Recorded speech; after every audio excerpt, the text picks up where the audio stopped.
Wayyo Allah mama na, wayyo Allah mama na, in na ce muku mama na.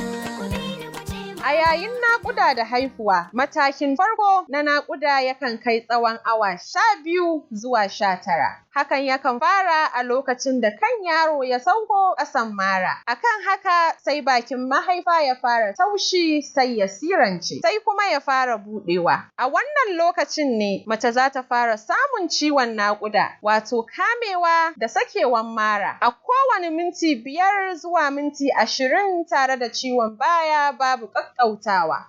Mai naƙuda za ta iya ganin wani ruwa jajaja ta ƙasan maranta. Wannan wani abu ne kamar majina wanda ke ba da kariya a bakin mahaifa. Za ta iya ganin wannan ruwan yana fita ta ƙasan maranta. Ruwan faya na iya fashewa wanda ka iya zama kaɗan ko ya zubo da yawa. Idan mai ciki ta ga haka sai ta hanzarta gurin likita ko a samo unguwar zoma. A mataki na biyu na naƙuda wanda zai iya kai tsawon mintuna kaɗan zuwa awa 3, bakin mahaifa yana iya buɗewa gaba ɗaya.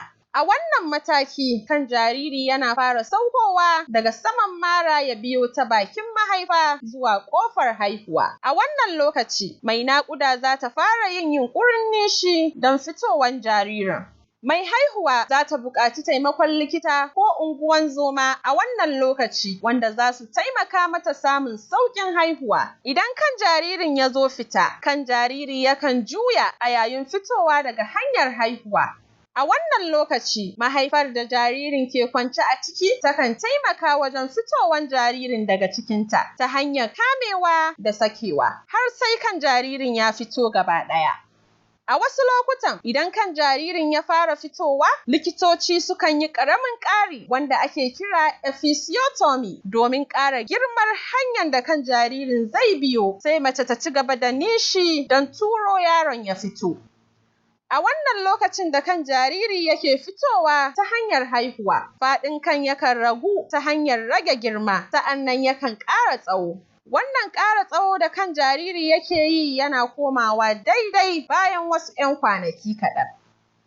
Zuwa lokacin da kan jariri ya fito, zai dinga juyawa tare da sauran jikin har su fito gaba ɗaya. Jikin jaririn za su fara fitowa gaɓa bayan gaɓa. Sa'annan bayan an haifi jaririn, sai a yanke cibin. A mataki na 3 na haihuwa, wanda zai iya kaiwa minti 5 zuwa 30. Kamewa da sakewa da mahaifa ke yi yakan taimaka wajen fitowar uwar mahaifa, wato placenta. A wannan lokacin ana so uwa da ɗanta su fara shaƙuwa ta hanyar fara ba ma jariri mama ya fara tsotsa a awan farko na rayuwar jaririn. To, ‘yan uwana mata, kun dai ji yadda bayanan naƙuda da haihuwa suke gudana a cikin wannan kashi na farko. Sai ku biyo mu a shirin mata ku san kanku na gaba don mu ƙara ilmantuwa da yanayin halittarmu tare da Marvel Life Beat Network.